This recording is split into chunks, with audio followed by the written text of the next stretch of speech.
Mathare, kwanza kabisa tunashukuru Rais kwa kutembea hapa.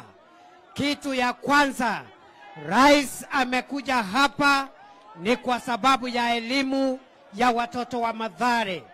Elimu ndio itasawazisha watoto wetu wote wa Kenya ili tuwe taifa nzuri.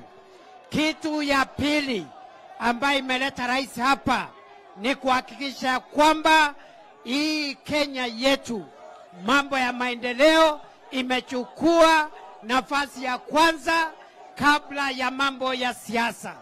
Jambo la mwisho ambalo limeleta Rais hapa ni kusema ya kwamba ili nchi yetu isonge mbele lazima tuwe nchi moja, taifa moja, tuachane na ubaguzi wa vyama, ya ukabila, ya dini, tuwe taifa moja. Mathare oye!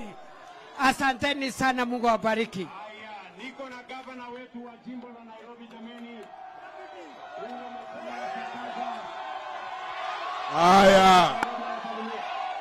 Haya, Mathare oye!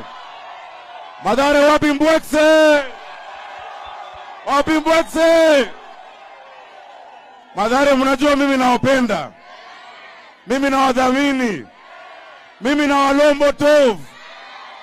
Watu wangu, asanteni kwa kutushikilia, kwa kukaribisha rais wetu na deputy president. Ndio hiyo. Saizi vile tumekuwa kule ndani, watoto wameniambia kitu. Ati kila siku wanapata chakula na shilingi 5. Na wanafurahia. Tumejenga jiko 17, tunalisha watoto 1,300 kila siku Nairobi kwa shilingi 5. Wamama mnafurahia hiyo?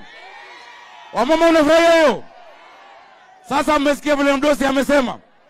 Tunataka Nairobi ambao tutaungana sisi wote. Hakuna shida ya Mkikuyu tofauti na ya Mjaluo. Hakuna njaa ya Mkamba tofauti na ya Mkisii. Tubaki kitu kimoja kama watu wa Nairobi. Wangapi mnakubaliana? Ya mwisho. Najua mavijana wengi wako kwa dimanga. Sio hiyo? Na mavijana tunahitaji kazi. Mmesikia mdosi amesemaje? Wengine 20,000 wataongezwa kwa climate works. Na madem pia masingle mother. Hiyo kazi ikikuja jameni, mko tayari kufanya kazi? Mko tayari? Mungu awabariki, asanteni sana. May God bless you. Haya. Niko na muungwana mbunge wetu wa hapa Mheshimiwa Oluoch awasalimie. Mathare!